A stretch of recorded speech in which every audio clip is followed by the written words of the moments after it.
Welcome, everybody. My name is Meredith. I'm happy to be back again to practice some Metta meditation with you all. Is anybody here for the first time? First time? Okay. Are you new to meditation or just new here? First time at this meditation. Okay. All right. Well, whether you're new or not, just know that this meditation's guided, but it also includes some silent space to let you settle in. So in this type of meditation, rather than centering our attention on the breath, we center our attention on the silent repetition of certain phrases. So you can think of the phrases like an offering or an expression of your heart. Because we're repeating words, sometimes the phrases aren't perfect, but that's okay. If you find that you need to change the phrases slightly so it feels more authentic for you, please feel free to do so. So the first recipient of loving kindness in our meditation tonight is going to be ourselves. We always start with ourselves because we're building a foundation of self-compassion. We recognize that we have to be able to generate goodwill for ourselves before we can authentically extend it to others. And the phrases we're going to use tonight are pretty common. They go, may I be happy and safe. May I be healthy. May I live with ease and gratitude. So the last phrase, may I live with ease, means the things in day-to-day life, like work and family and daily living, may they be not such a big struggle. So if during the meditation you find that your mind has wandered off, that's okay too. Just like in any other meditation, just try to bring your mind gently back, bring your attention back to silently repeating the phrases to yourself. So let's get comfortable and we can get started. So find yourself a comfortable seated position. If you're in a chair, sit forward on the chair enough so that your feet are flat on the floor and that your back is straight. If you need to put a cushion behind your back for support, feel free to do so. And if you're seated on the floor, you're always going to want to sit so that your knees are slightly lower than your hips so that your back will remain straight. Okay. Anybody have any questions before we get started? We good? Okay.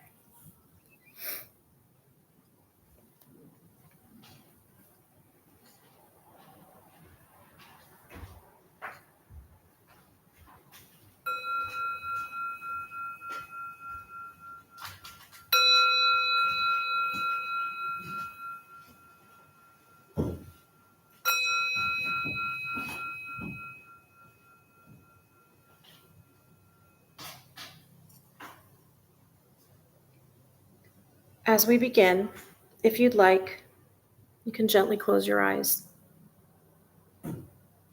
If closing the eyes doesn't work for you for any reason, you're welcome to just direct your attention and your gaze downward, however it's comfortable for you.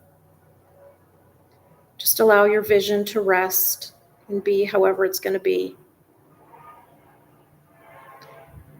Now, whether your eyes are open or closed, begin to notice any areas of your body that are holding tension.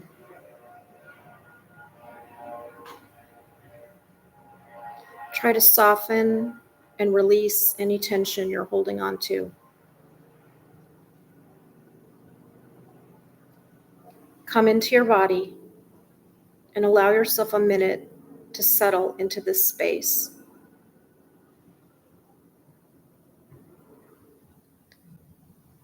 Let's start by taking 3 slow, deep breaths together.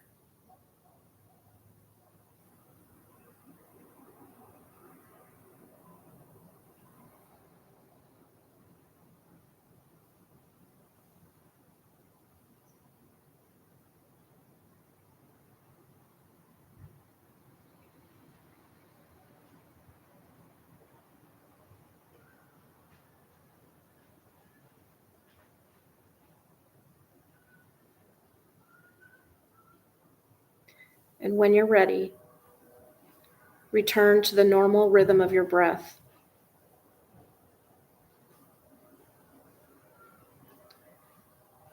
Begin to gently notice the flow of your natural breath going in and out through the nostrils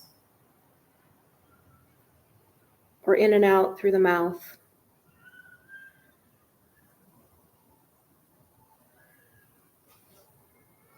There's no need to modify your breath. Just stay with your natural breath.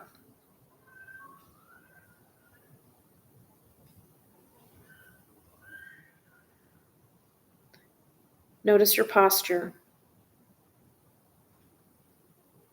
While remaining comfortable, try keeping the crown of your head reaching up toward the sky, your back straight, and your shoulders relaxed.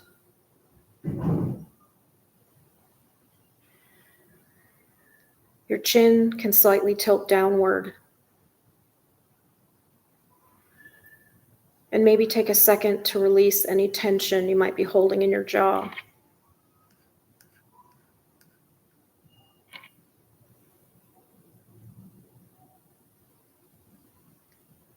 Once you're ready, begin to think of and visualize yourself. Imagine or picture yourself in your mind in any way that feels good for you. It doesn't matter how you picture yourself. You could see yourself as a child or as you are today. There's no right or wrong way. Just do whatever comes to you.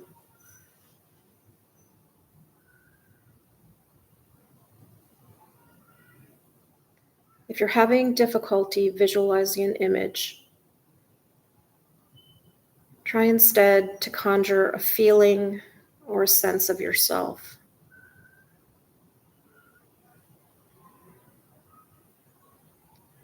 Whatever has come to you, hold on to it and repeat to yourself in your mind, may I be safe and happy.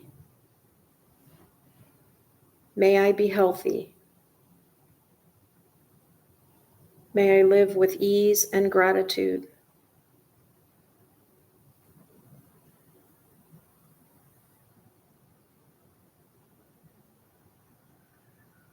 May I be safe and happy.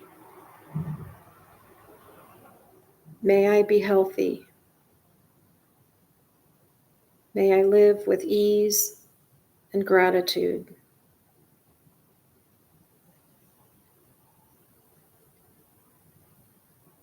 Gently continue to repeat these words to yourself at a pace and with enough space so it feels natural and comfortable for you.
Now gently begin to let the image of yourself go and begin to bring to mind a person or a group of people that you care for deeply or that you find easy to love.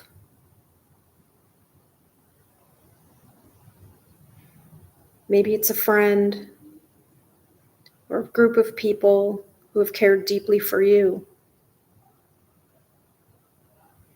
It can be anyone who easily brings up feelings of love, kindness, and ease.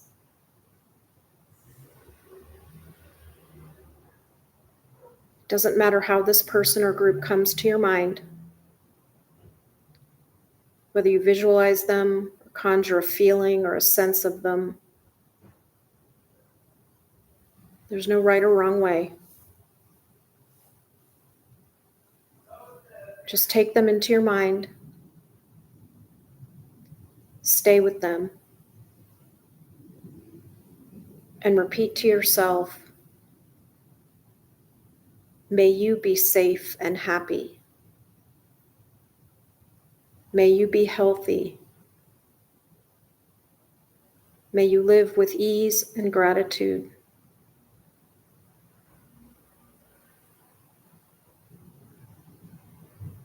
May you be safe and happy. May you be healthy. May you live with ease and gratitude.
Now gently begin to let the image of your loved one go. And when you're ready, come to imagine someone or a group of people you have neutral feelings about. Nothing strongly positive or negative.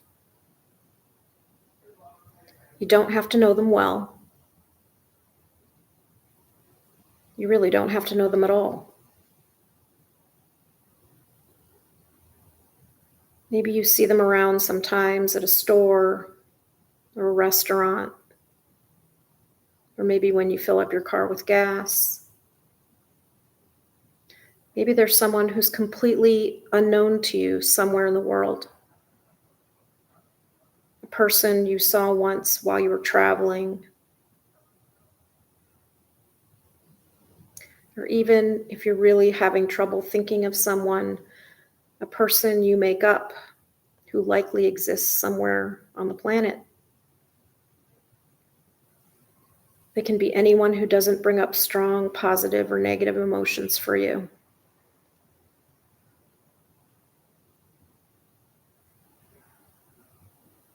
Try to visualize them or get a sense of them.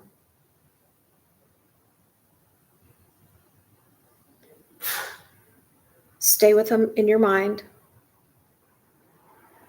and extend to them the same exact wishes of loving kindness. May you be safe and happy. May you be healthy. May you live with ease and gratitude.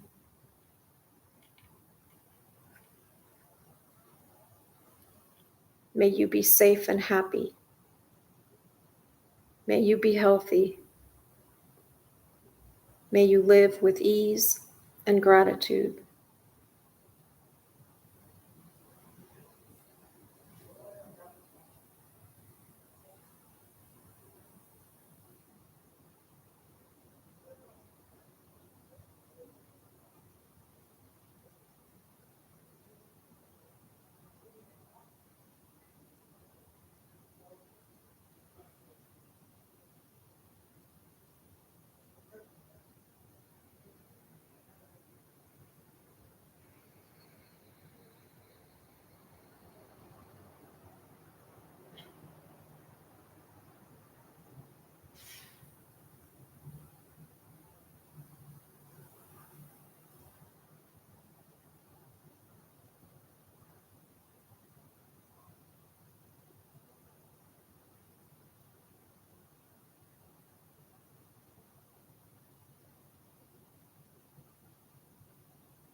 And now gently let your neutral person go and begin to visualize or conjure a sense of a person or a group of people that you find difficult to love or who bring up difficult, conflicting, or negative feelings for you. It can be anyone, and you can decide how much of a challenge you want to make this for yourself tonight. Remember, you're not trying to make yourself feel differently about them. You're sending them the same wishes of compassion, despite any feelings you may have.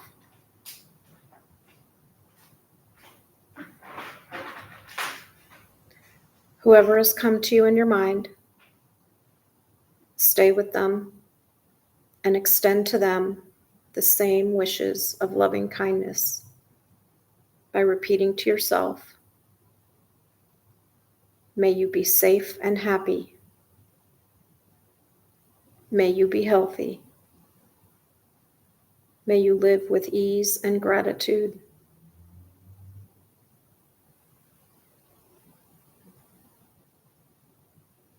May you be safe and happy. May you be healthy. May you live with ease and gratitude.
And now begin to let your difficult person go.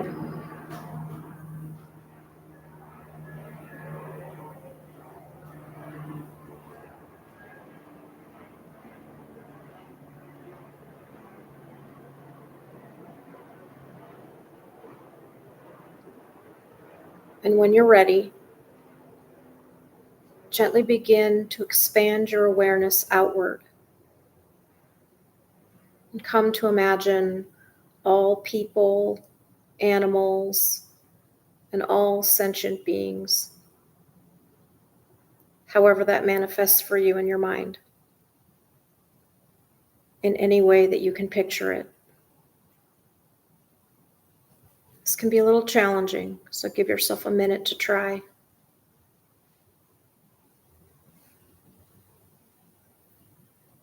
Whatever's coming to you, stay with it and extend the same exact wishes of loving kindness by repeating to yourself, may all beings be safe and happy.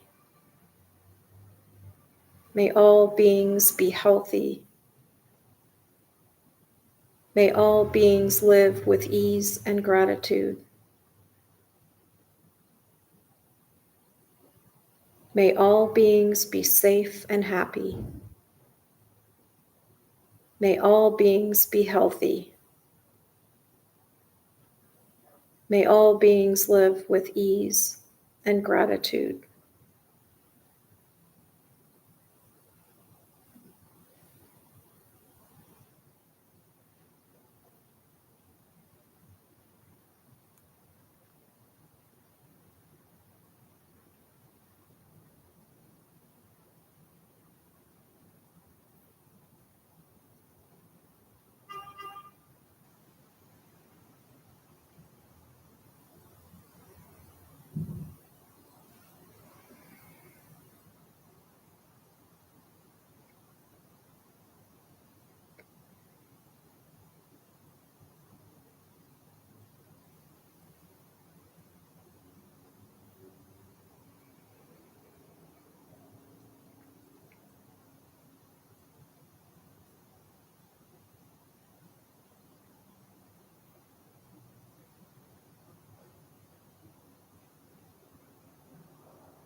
Does anybody have any questions, comments?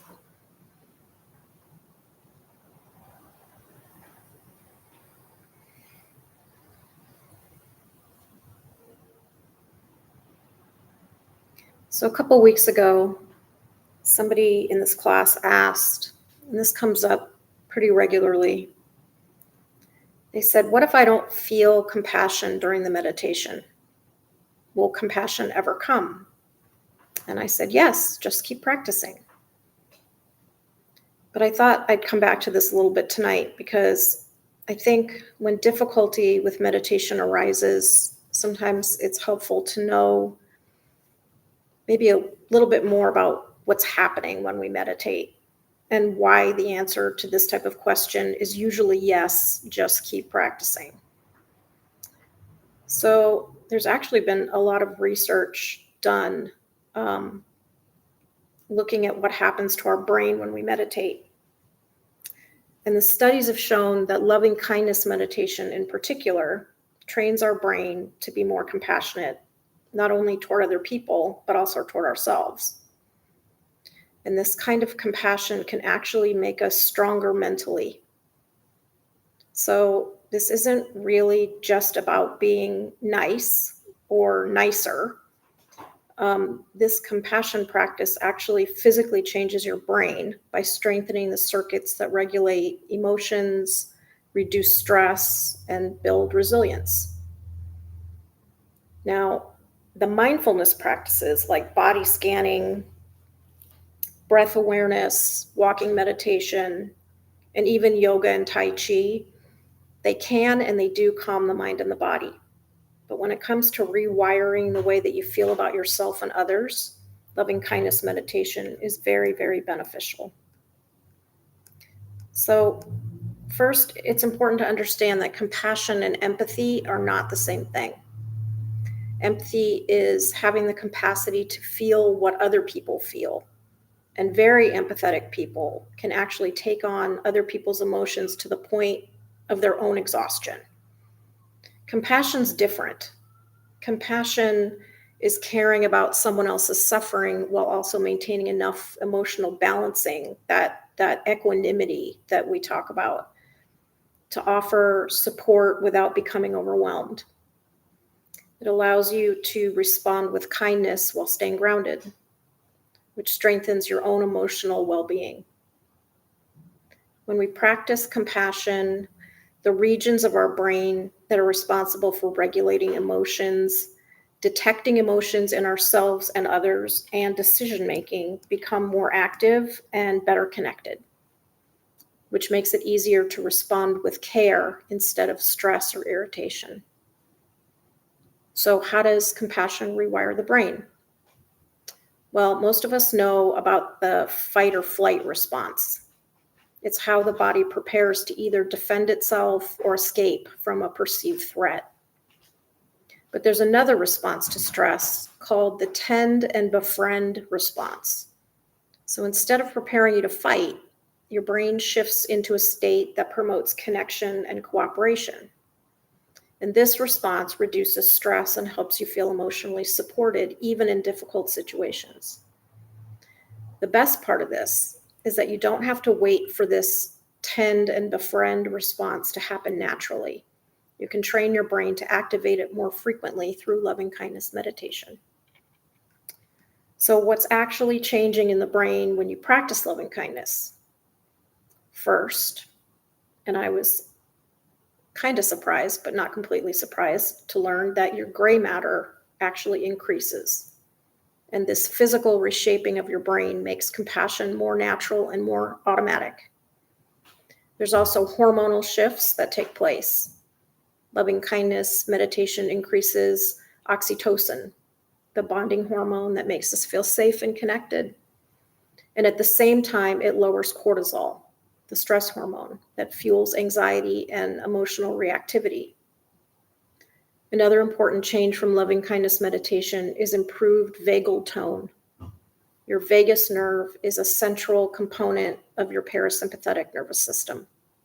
That's the rest and digest part of your autonomic nervous system. And it plays a crucial role in calming you down. So when your vagal tone is strong, you can calm yourself down way more easily when you're faced with frustration or fear or emotional pain. And finally, and I love this one, loving kindness meditation actually weakens the brain's tendency towards self-judgment and rumination. So over time, people who practice loving kindness meditation become less self-critical and have fewer repetitive negative thoughts, and they experience more self-acceptance.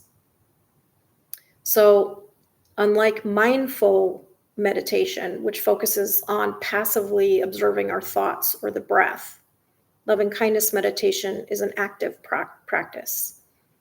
And when we practice loving kindness, we're guided toward the generation of feelings of warmth and compassion that start with ourselves and then extend outward to others. And it might sound like the loving kindness phrases are the repetition of simple words like positive thoughts or affirmations. Those are goal-oriented, but loving kindness phrases act differently because there isn't really a goal to force you to feel a certain way about whoever you're directing your loving kindness toward. The practice is to cultivate genuine emotional warmth within yourself. It's to cultivate compassion for compassion's sake, not for the sake of the object of your meditation. So even if it feels awkward or weird at first, with consistent practice, these compassionate feelings become kind of second nature, not just in meditation, but out there. So when it comes to building mental strength and resilience, one of the biggest ways loving kindness meditation does this is by breaking the cycles of criticism, particularly that negative self-talk. When you're constantly criticizing everything and everyone, including yourself, it's actually harder to recover from setbacks and difficulties. And loving kindness meditation creates like a mental buffer so that when something goes wrong, your brain doesn't immediately jump to blame. It also builds emotional resources, just like strength training does for your muscles, makes your muscles more resilient and stronger. Loving kindness meditation makes your emotions more flexible, so you bounce back easier from stress, frustration, and disappointment. And finally, there's the component of the social connection. When you regularly practice compassion, you naturally strengthen your relationships. You become more patient, understanding, and better at handling difficult interactions. And that sense of connection is actually a protective factor against stress, anxiety, and even depression. So if you find that you're struggling at any time with this practice, maybe you start feeling like you're just repeating empty words, know that that's okay, and you can try a different approach. Maybe in those moments, you try to recall a specific time when you felt naturally compassionate or you felt some natural sense of kindness. Maybe it was when you saw somebody help somebody else, or you felt genuine positive emotions when a friend supported you. Whatever it is, recall those feelings and let them guide you in your practice. Even if you don't feel compassion right away, you can know that the act of practicing still has a positive impact on your brain. Makes sense a little bit? Anybody have anything they want to share? Any thoughts?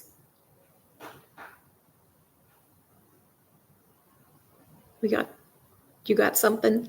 Yeah, it's interesting how I haven't done a lot of loving kindness meditation, but just from coming here and experiencing this, I have found that I'm excited to do more of this. I found that I have become kinder to myself, and as a result of that, I've become like kinder to other people, So it's kind of cool the way those two things sort of play out. It's kind of a ripple effect. Yeah. Your interactions with people change because you're not, we were talking about this earlier. You're not reacting the same way. It's not that knee-jerk reaction when things happen, even when things are bad that happen. You don't have that knee-jerk reaction.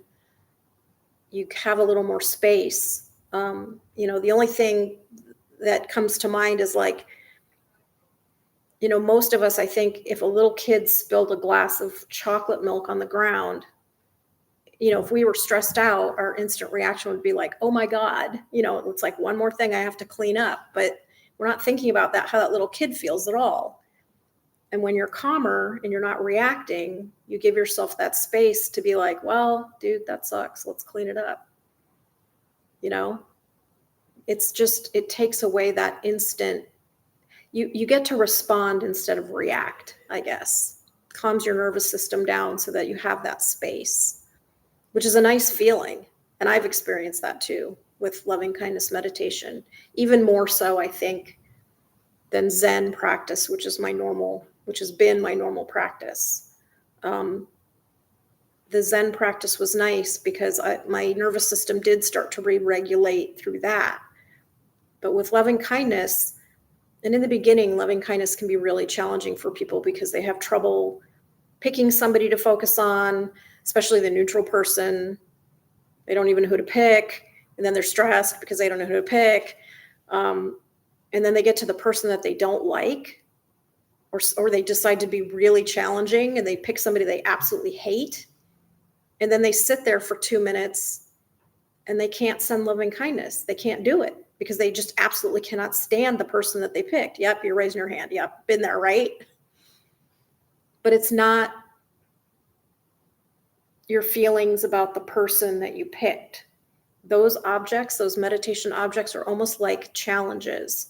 The first one, a lot of people have trouble sending loving kindness to themselves. That can be challenging for people. It can be triggering for some people.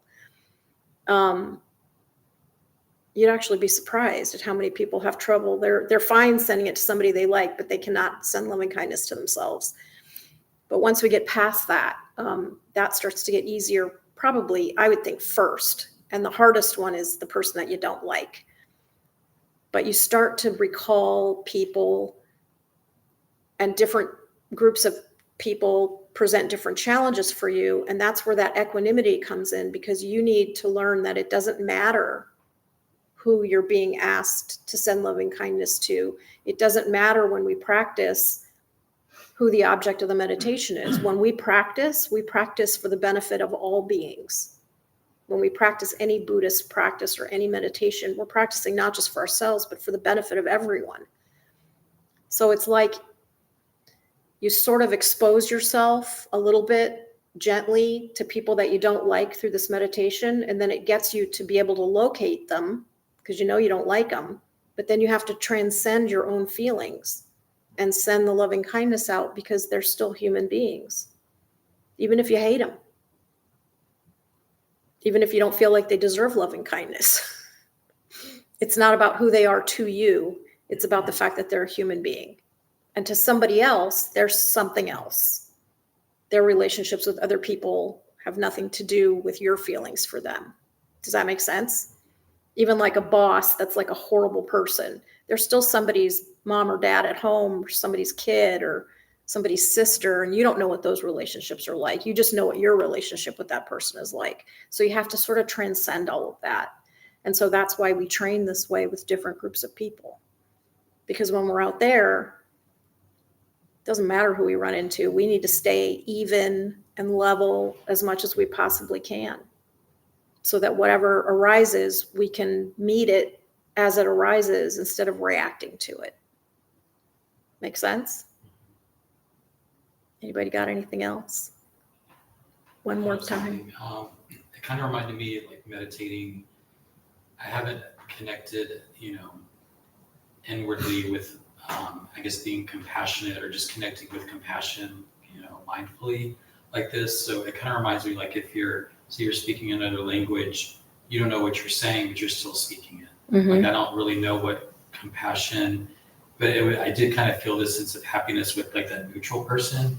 And almost made me feel like the next time I see them, it's going to make me smile, or I know them a little better because I thought about them. Maybe I'll tell them or strike up a conversation. So it was I enjoyed it. Yeah. It's interesting how you say that. Other people have had that experience too with the neutral person.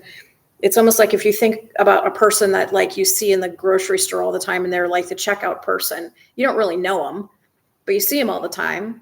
And now that you've had a good experience here, thinking about that person, sending them well wishes, the next time you see them, your attention toward them might be different. And a lot of our lives out there is impacted by our attention, who we pay attention to, how we pay attention to them. Are we, I talk a lot when I teach this class, I talk a lot about the 4 Brahma Viharas and how they help us locate our feelings, really, and how they help us clarify what we're feeling as we're practicing. Because sometimes we think we're feeling one thing, but we're actually not really feeling compassion. So I don't know if you've heard me talk about this before, but like for loving kindness, so the 4 Brahma Viharas are loving kindness, compassion, equanimity, and sympathetic joy. And so they have these near and far enemies. And the near enemies are the ones that are confusing, and the far enemies are pretty obvious. So like for loving kindness, the far enemy is ill will. So you have loving kindness on this side and ill will over here. It's pretty obvious, right? But the near enemy is your sentimentality. So those are your own personal feelings. So like with the person you don't like, you struggle with sending loving kindness because of your sentimentality. You send loving kindness to somebody that you love, it's easy because of your sentimentality, but we need to transcend that. We need to sort of set that aside when we practice. And for compassion, you got compassion over here, you got pity on this side. That's the far enemy, that's obvious. Compassion and cruelty. But pity is the near enemy. So sometimes we think we're sending compassionate thoughts, but it's actually pity. Like you feel bad for somebody, but it's because you pity them.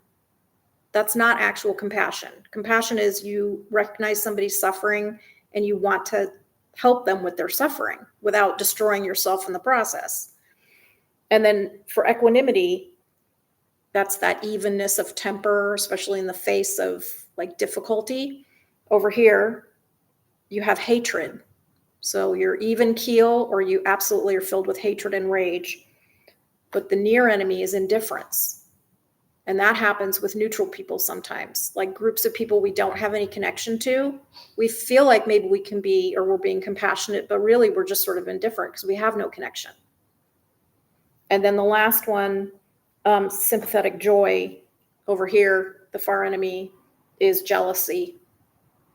And the near enemy is hypocrisy. So if something good happens to somebody else and you're happy for them, but you're kind of like, but I should have that too. So you're kind of being hypocritical because you really just need to be joyous for them, and forget about yourself. So you see how the 4 Brahma Viharas and their near and far enemies can sort of help you parse out what you're actually feeling if you're not sure. Those help us practice. But, we have to take things one step at a time too with our awakenings and what we're feeling inside, and don't be hard on yourself, especially if your practice is new, because it does come over time, I guess is the point. Anything else?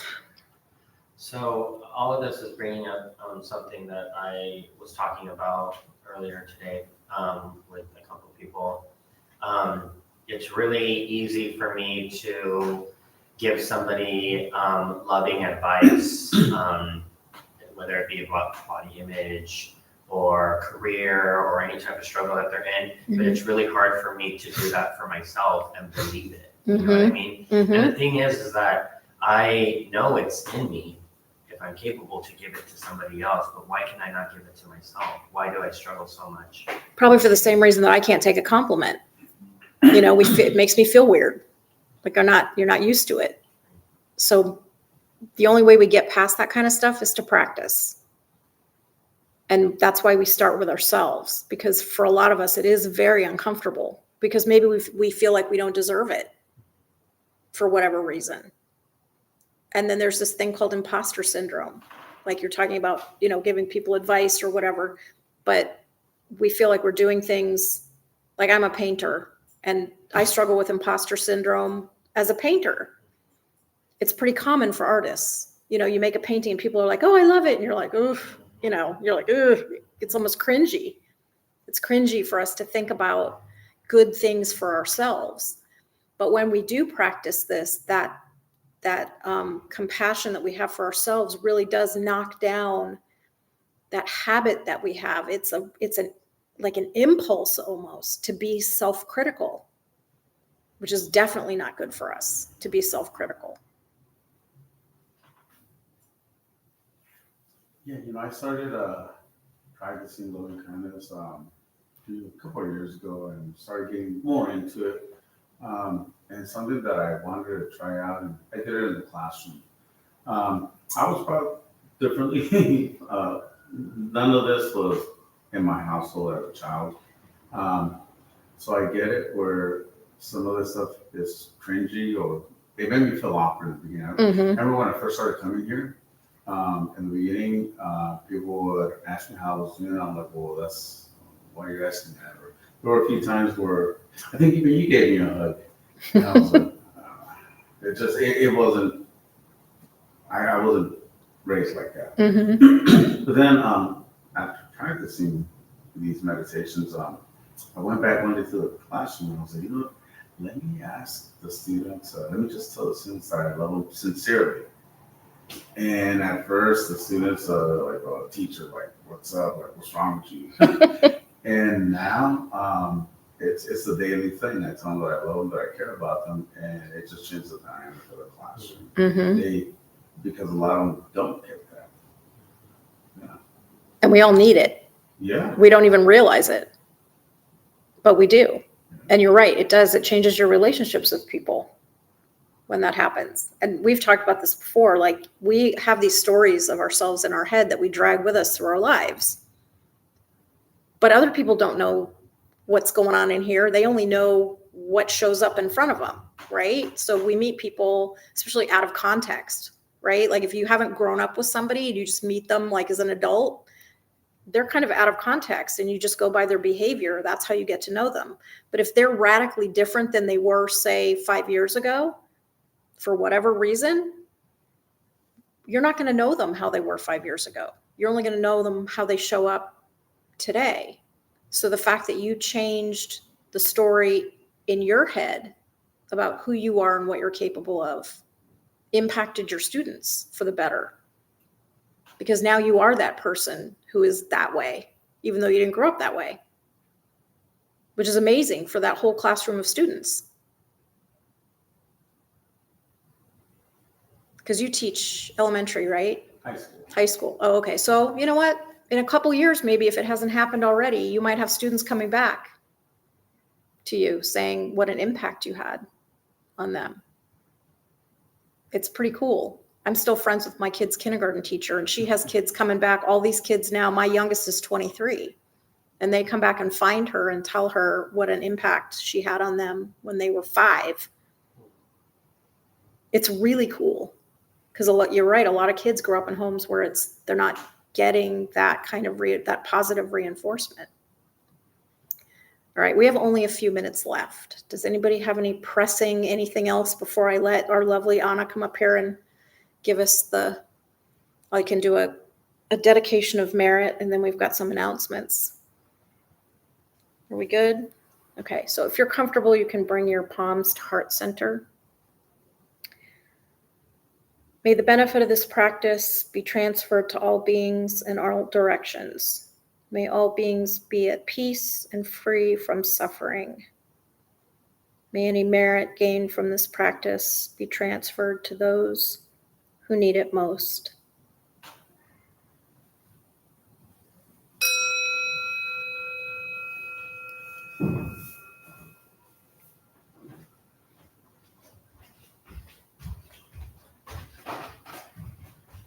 Hello, everyone. I'm tonight's host, Anna. We opened the Dharma Bum Temple 18 years ago to introduce Buddhist practice to those who show up. Those who lead are not nuns, monks, gurus, masters, or teachers, and are not looking for students. They are simply practitioners sharing their interpretation of the practice. Every night we have different classes led by different people from various Buddhist traditions. We have a recovery sauna that meets several times a week for anyone with addiction, and our food redistribution program is every Thursday at 4:30 p.m. We have classes and programs every day, and everything we offer here is always free. The full schedule is on our website and also posted in the entryway above the shoe rack. We have a lending library. If you see a book you like, feel free to borrow it and read it back whenever you are done with it. Please straighten your seat or cushion before you head out. If a few people could stay to close and latch the windows, that would be helpful. Thank you for being here. We wish you well and hope to see you all again. Thank you. Thank you, Anna.